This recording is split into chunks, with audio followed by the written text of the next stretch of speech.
महाराज जी वैसा बोले कि बहुत अच्छी गौशाला है, चलो आपको दर्शन कराते।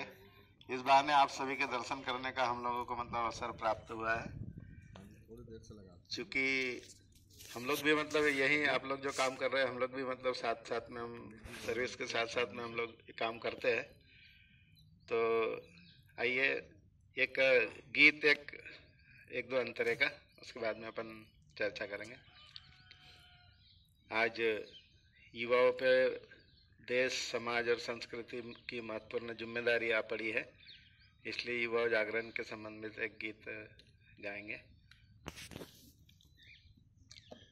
आज युग पुकारता जाग नौजवान रे, आज युग पुकारता जाग नौजवान रे, जाग नौजवान रे, जाग नौजवान रे, जाग नौजवान रे। आज युग पुकारता जाग नौजवान रे, आज युग पुकारता जाग नौजवान रे।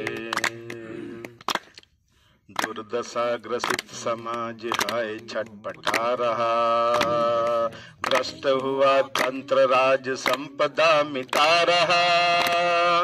दुर्दशा ग्रसित समाज हाय छटपटा रहा, भ्रष्ट हुआ तंत्र राज संपदा मिटा रहा।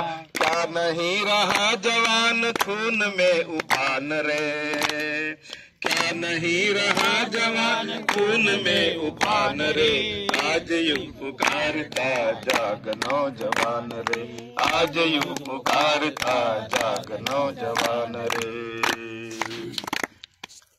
बोलिए भारत माता की जय।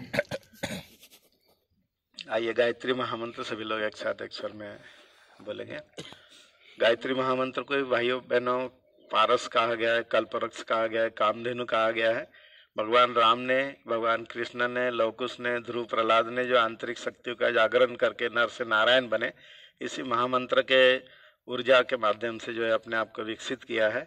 हम लोग भी इस महामंत्र के माध्यम से जो है अपने आप को जो है कि 95% जो है प्रसुप्त सोई शक्ति है, उसको जागरण का काम गायत्री महामंत्र करता है।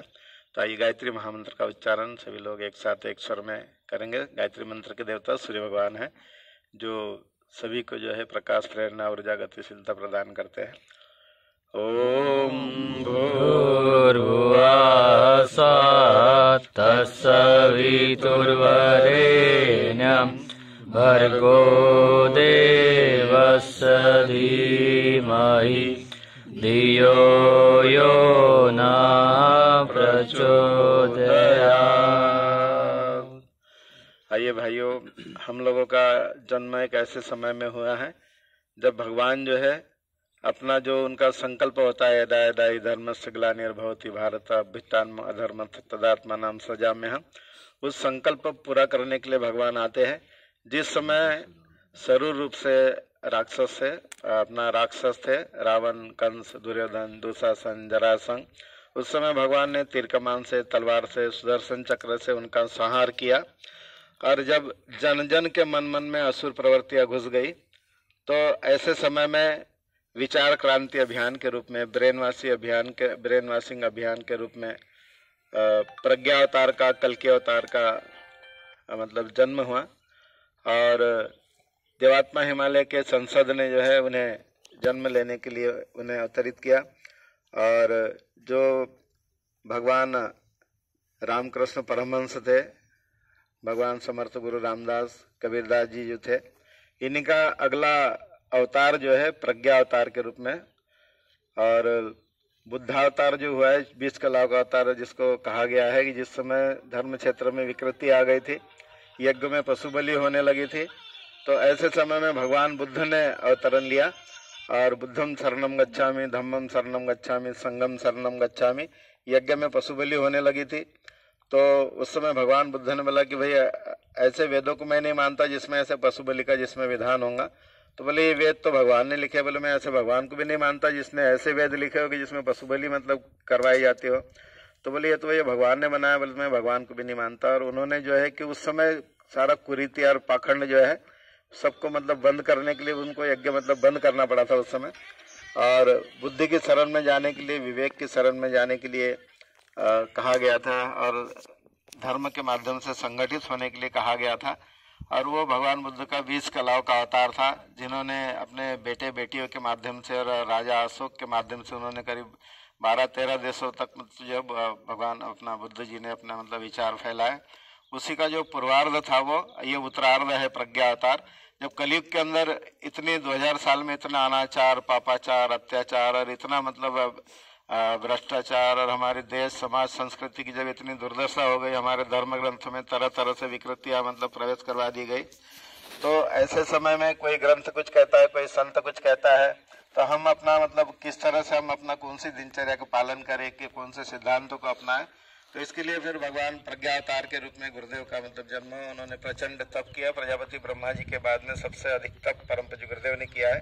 24 लाख के 24 महापुरुष चरण संपन्न किए हैं। और वो की अपना गोबर में से जो जौ निकलता था उसमें से एक रोटी और छाछ के साथ में जो है न कभी सब्जी भाजी खाई उन्होंने, कभी न तो नमक मिर्च का स्वाद लिया।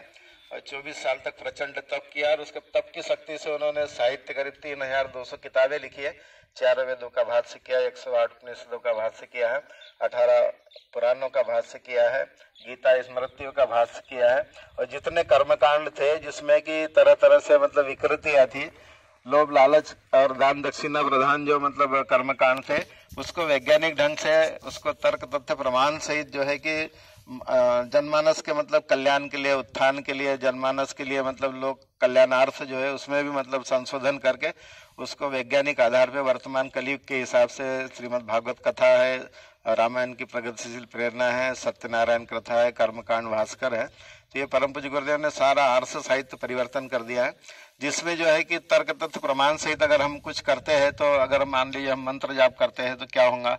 तो वहाँ एक शांति कुंज हरिद्वार में ब्रह्मोर्च शोध संस्थान के किनारे एक प्रयोगशाला गुरुदेव ने बनाई, वैज्ञानिक प्रयोगशाला गंगा जी के किनारे, कि हम अगर जप करते हैं, तप करते हैं, तो हमारे अंदर कितना परिवर्तन होगा, हमारी स्मरण शक्ति कितनी होगी, हमारी एकाग्रता कितनी बढ़ेगी, हमारे मतलब अंदर हार्ट हमारा कितना काम करेगा, हमारा मतलब एकाग्रता, हमारी आंखें, हमारे गुर्दे, हमारी किडनी कितना मतलब काम करेगी। और वहाँ का जो अन्न जल और प्रसाद और तीनों टाइम वहाँ सत्संग चलता है, तो उसको ग्रहण करने के बाद में हमारे अंदर कितना परिवर्तन होता है वो वहाँ मतलब बताया जाता है। और शांति कुंज हरिद्वार गुरुदेव ने बनाया है प्रचंड तप करके। वहाँ अभी 2000 लोग परिवार सहित वहाँ पे रहते हैं। और जिनको बड़े बड़े मतलब ओहदों में जो थे, जिनकी लाखों रुपए पेमेंट थी, लेकिन जो उन्होंने देश समाज संस्कृति के लिए जो अपना सब कुछ छोड़ के जो है अपना पेंशन पे निर्वाह करते हैं। 18 घंटे मिशन के लिए अनवरत मतलब सेवा करते रहते हैं। ऐसे मतलब वहाँ लोग रहते हैं। करीब 200 वैज्ञानिक वहाँ ब्रह्मोर्चा शोध संस्थान में रहते हैं, जिसमें यज्ञोपैथी चिकित्सा करते हैं कि कौन सी औषधि जलाने से, कौन सी मतलब अलग अलग समिधाएं जलाने से क्या प्रभाव पड़ेगा। और उसका मतलब अखंड ज्योति में उसका विश्लेषण जो है उसका मतलब छापते रहते हैं। तो आज हम लोगों की आवश्यकता इसलिए आन पड़ी है क्योंकि हमारा जो भारत देश था, बृहत्तर भारत देश था, महाभारत देश था। हम करीब ईरान, इराक और अफगानिस्तान, पाकिस्तान, बांग्लादेश, तुर्की, ये सब हमारे मतलब अंडर ही थे। इंडोनेशिया से लेके सब कुछ जो है, और पूरी सनातन संस्कृति पूरे समूचे विश्व में फैली हुई थी। सूर्य उपासक मतलब पूरा विश्व था। और आज भी जो है कि जब खुदाई होती है तो बड़े बड़े सूर्य के मतलब स्टेचू, सूर्य की मूर्तियां निकलती है, तो जिसके माध्यम से जो है कि समूचा विश्व जो है कि सूर्य उपासक था। लेकिन एक ऐसी संस्कृति आई कि जिनका एक ही उद्देश्य रहा है कि खूब संतानों को जन्म दो, उनके हाथ में तलवार दे दो, और वो जो है कि तलवार के माध्यम से जोर जबरदस्ती जो है कि मतलब अनाधिकृत रूप से किसी की संपत्ति छीनना, बेटियां छीनना, ये करना। इस तरह से करते करते 1 से 56 देश मतलब उन्होंने अपने बना लिए। और उसके बाद में हम लोग अपना पुरुषार्थ करके, हम लोग मेहनत करके, परिश्रम करके अपना मतलब अपना संसाधन एकत्रित करके हमारे रहने के लिए निवास, आवास आदि बनाते हैं। तो उस पर अनाधिकृत रूप से कब्जा कर करके मतलब जो है कि हम सिमट कर केवल भारतवर्ष तक रह गए हैं। और भारतवर्ष में भी ऐसे बहुत सारे मतलब क्षेत्र ऐसे हो गए हैं कि जहाँ पे भी मतलब वो अभी मतलब सिर उठा के जो है कि वो किराएदार के हैसियत से रहने के लिए आए थे। धर्म के आधार पे उन्होंने पाकिस्तान अपना मतलब बना लिया था। और वो साजिश के तहत उन्होंने एक पाकिस्तान बनाया था। यह बोल के उन्होंने बनाया था कि भाई हम इनके साथ में नहीं रह सकते, हिंदुओं के साथ में इनका खान पीन अलग है, इनका चरित्र चिंतन अलग, इनका व्यवहार अलग है, इनके साथ अब नहीं रह सकते, ऐसा करके उन्होंने पाकिस्तान मांगा था। और वो एक साजिश के तहत बहुत सारे लोग यहाँ रुक गए, वो पाकिस्तान नहीं गए। और अब फिर से जो है इसको भी मतलब पाकिस्तान बनाने के लिए तरह तरह के षड्यंत्र मतलब रच रहे हैं।